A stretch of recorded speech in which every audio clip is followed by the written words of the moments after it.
futuros e futuras canadenses, hoje eu estou aqui com a Ana Paula Pautian, da DBM. E, nossa, ela tá com cortes diferentes, é isso mesmo? Ai, nossa, tá tão chique. Obrigada. Adorei. Então vamos lá, Ana.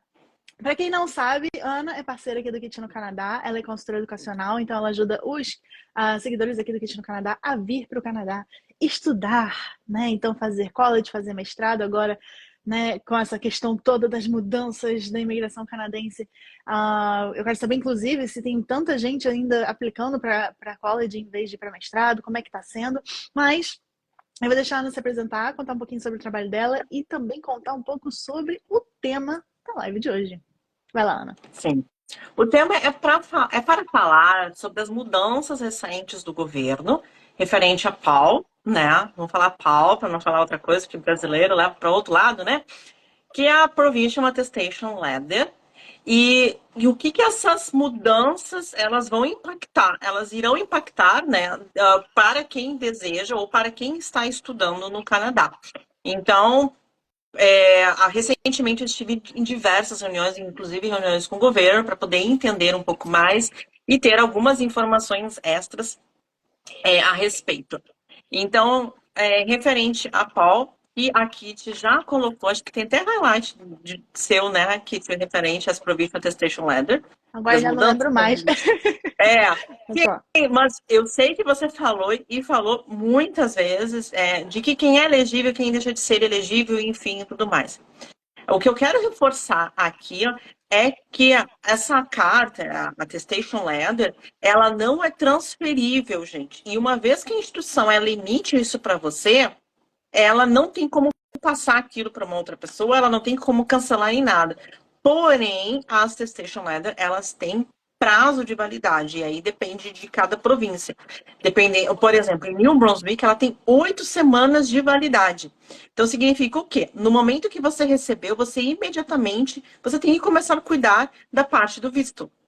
Porque a província, ela já emitiu aquilo que a instituição te repassou e a província já informou o governo, a gente emitiu esse númerozinho aqui dessa pessoa, porque as províncias, as regiões dos estados, elas têm um número agora limitado de estudantes internacionais. Então, com isso, as instituições elas estão recebendo uma pressão muito maior para selecionar também os estudantes, para ter certeza se aquela pessoa ele é um estudante verdadeiro ou não. E se a instituição, mesmo depois de ter emitido a carta de aceitação, ela, de alguma maneira, ela sentir, né, ela perceber, ou enfim, ou dentro de uma nova análise, uma auditoria, ela ter elementos que possam dizer que você, na verdade, você aplicou e não é um estudante legítimo, ela está cancelando carta de aceitação. E isso é um fato, porque a gente teve agora, recentemente, o cancelamento de uma carta de aceitação e era para mestrado, ou seja, não é apenas os colleges que estão fazendo isso, ou, enfim, outros níveis educacionais. A gente tem ou um nível que é mestrado, que não precisa da POL, né? Que não precisa da carta, mas que as instituições estão, além, depois de você aceita, elas estão fazendo uma auditoria, tem um pós em relação a isso, né? Para que vai analisar diversos fatores, se você já pagou o primeiro ano ou não, se você realmente aplicou para o visto, se você fica postergando muitas vezes.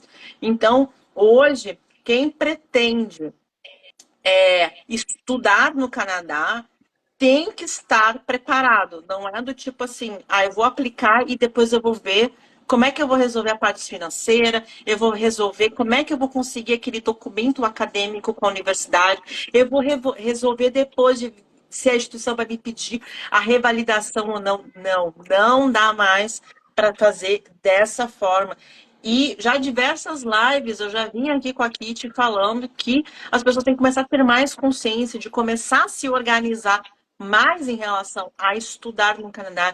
E com essas mudanças, hoje a gente não tem mais como pedir consciência. Hoje você tem que ser consciente ou o Canadá não vai mais te aceitar. Né? Já começa pela própria instituição, que hoje tem um sistema totalmente integrado com o governo. Você quer acrescentar alguma coisa, Kitty? não, tô aqui ouvindo tudo, prestando atenção em tudo. Aprendendo mais do que eu achei que eu sabia. Vai lá. Né? Então, essa é a questão da POL, né? E uma outra coisa, se você recebeu a POL e tu não aplicou pro visto e vai querer fazer, né, defer, enfim, tudo mais, a instituição pode te penalizar. Ou seja, pedir o cancelamento da tua POL e o cancelamento da tua carta de aceitação. Então, mais do que nunca, planejamento no teu processo educacional. Uma coisa que a gente sempre faz, quando a pessoa vem para nós, a gente percebe que ela não tem a parte da imigração, ou seja, do visto organizado, a gente sempre fala, conversa com uma consultora de imigração. Vá lá, conversa com a Kit, conversa com a equipe da Kit, da Future Can, para organizar, para saber se você é elegível, porque hoje em dia você não tem que somente ser elegível para o processo acadêmico, mas também você tem que se preocupar de ser elegível para o processo de visto também, e se a tua estratégia ela está de acordo com as regras, né, do governo, porque uma coisa é você fazer uma interpretação, outra coisa também é você ficar assistindo vídeos às vezes antigos, que não tem mais a conexão com a realidade de hoje, das regras, do pensamento do governo em relação ao visto de estudo ou em relação aos estudantes internacionais.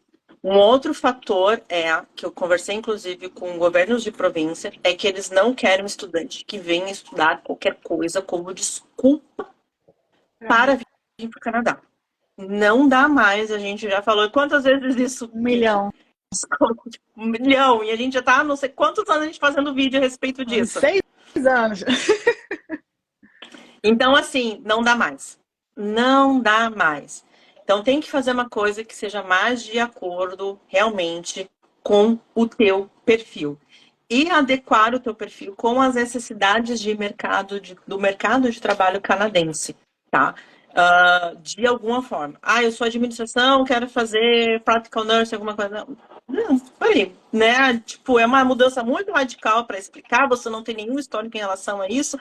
Vamos para uma área mais administrativa, né? Uma administração hospitalar, alguma coisa nesse sentido, né? Health information, alguma coisa assim, para poder fazer a justificativa. Mestrado, então, não dá nem para fazer isso.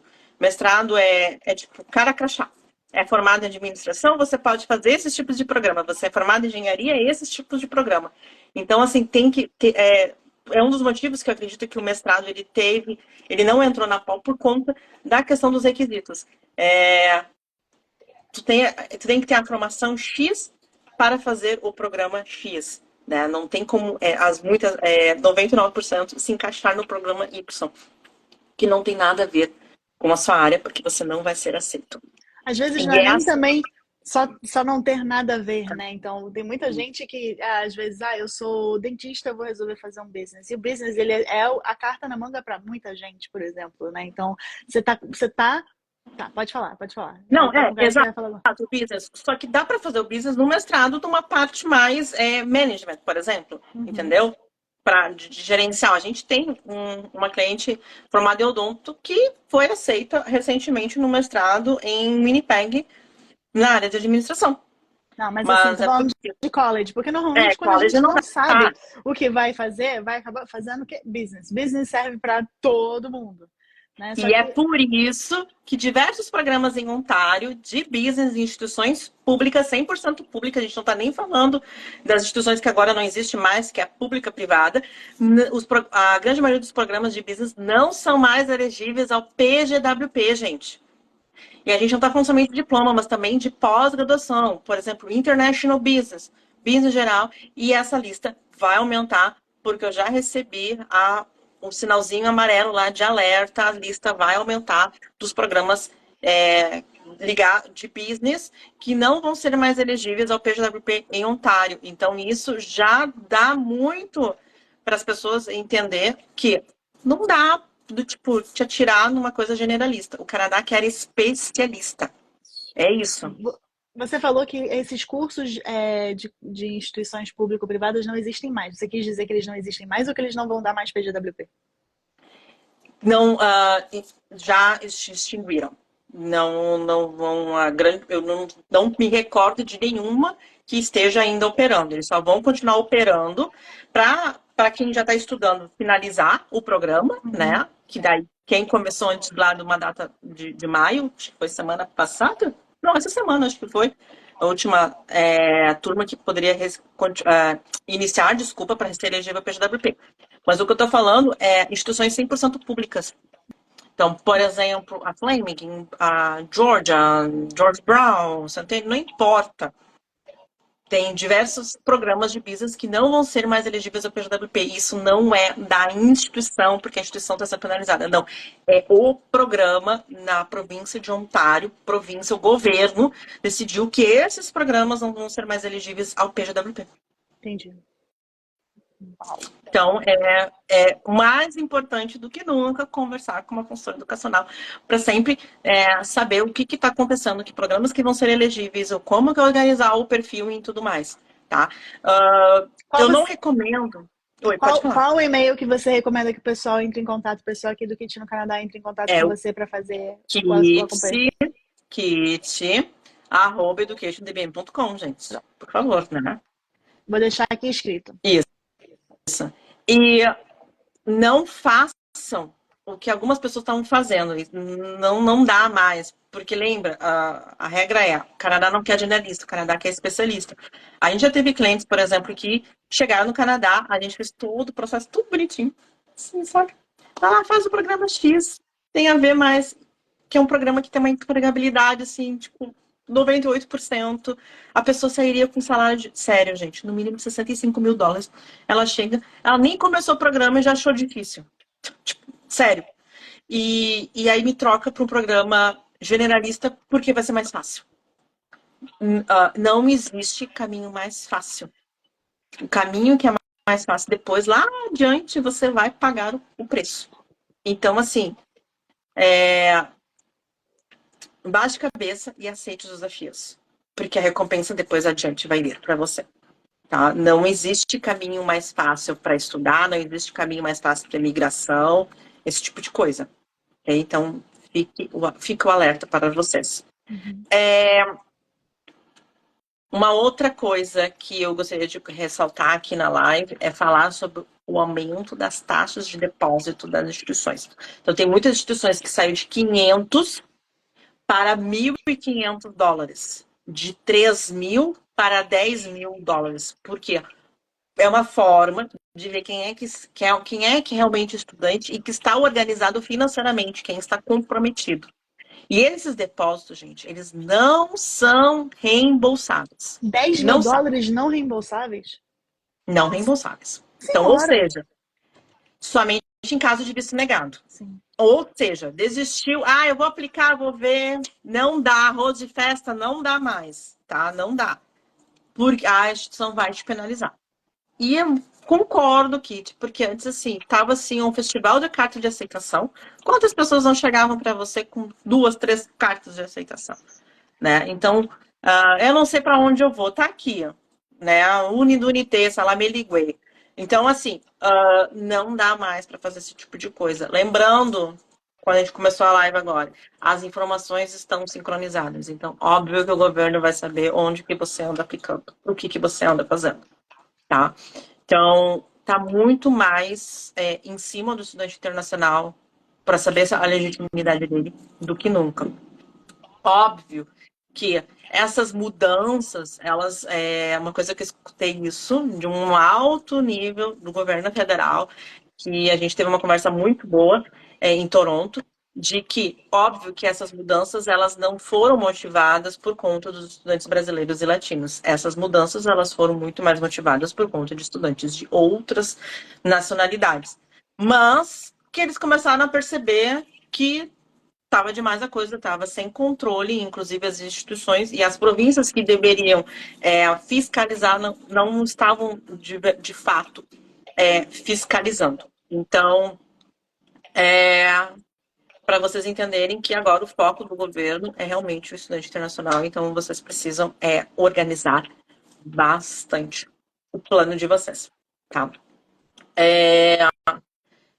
Uma coisa que eu comecei a mencionar sobre a Paul lá no início, a Paul, embora por mestrado ela não está sendo solicitada, Mas existe a possibilidade, Kit, sim, de ser solicitada para o mestrado se virar festa.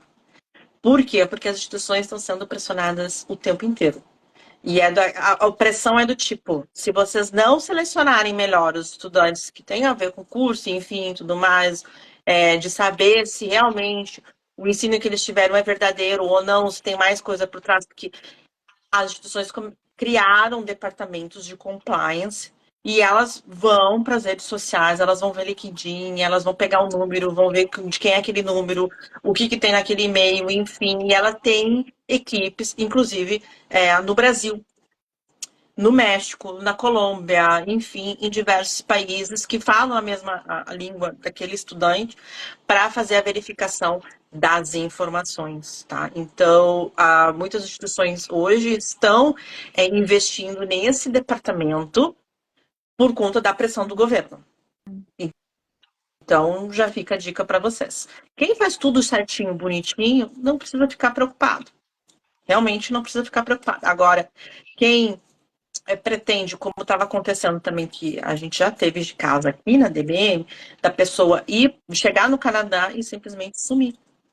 Ficar por aí à toa com as permissões. Várias instituições reportavam, outras reportavam titular no final do ano. Agora não. Agora o reporte vai ser mais incisivo. E eu perguntei para uma das pessoas, né, desse departamento, o que acontece se a pessoa ela pegar e se sumir no Canadá, por exemplo. O governo está estudando dessa pessoa ela não conseguir a residência permanente. De uma forma de barrar a residência permanente quando ela aplicar. Nossa. Tá nesse nível. Então, assim, não dá mais para fazer isso, porque a instituição agora elas estão com poder. É sério isso, gente. Isso é fato. Estão com poder de quando, se você chegou, sumiu e você está com as permissões e você não começou a lavar, reportar, ela tem o poder de utilizar aquele reporte e botar, por exemplo, no Credit Bureau ou alguma coisa nesse sentido, tá? E aquilo ali vai ficar vinculado com o teu nome. E o governo já está estudando uma forma e quando a gente escuta de alguém de alto nível do governo que eles estão estudando essa forma, é porque ela já está praticamente vindo. Eu, Ana, acho que está certo. A pessoa, ela vem com um propósito e ela faz outra coisa totalmente diferente, prejudicando quem está fazendo tudo correto. Prejudicando ao ponto de ter medidas como essa. Né? Então, eu acho que está muito mais do que justo, porque a pessoa, ela se some, o cônjuge, ele fica com a work permit, que tu não tem como cancelar, né, mesmo que eles se divorciem, por exemplo, alguma coisa aconteça, e muitos estão pegando pelo cônjuge a residência permanente, o estudante que deveria estar estudando não estuda. Eu E acho, tem muitos ainda trabalhando ainda as horas que poderiam estar trabalhando sem estar estudando, gente. eu acho que tinha muitas brechas, né? Nos últimos anos eu vi assim várias pequenas brechas que foram sendo fechadas aos poucos e agora tirando essa possibilidade, por exemplo, do Open Work Permit do cônjuge de quem vem fazer college, já se fechou mais uma brecha e aos poucos eles vão falar assim, agora vamos filtrar para vir só quem a gente quer. Exato, exatamente. E hoje eu escutei eu tenho um professor meu da universidade que ele está junto com a província de British Columbia com a parte de direito, de law, né? Dentro da parte educacional, enfim, tudo mais. Então, a ideia do governo é separar a questão da educação e da imigração. E hoje está mais ou menos assim: você estudou, você imigra, né? Então, qual é a proposta do governo? Você vem aqui para estudar, para se qualificar, pensando no mercado de trabalho, pega o teu PWP e a imigração é um processo, é uma consequência separada da educação. Óbvio que os processos de imigração vão ainda bonificar quem está no país. Eu acho que isso aqui tu pode concordar comigo, porque o próprio ministro falou que o que ele quer focar é quem está aqui dentro para se tornar residente permanente. Essa é a fala. Então, óbvio, quem vem para se qualificar, enfim, tudo mais, buscando o mercado de trabalho canadense, está super bem alinhado com o que o governo está fazendo de mudanças. Aí que que tá, mais, ó, Ana? tem uma pergunta ali, ó. Ajude no processo de imigração? Vocês têm que esquecer.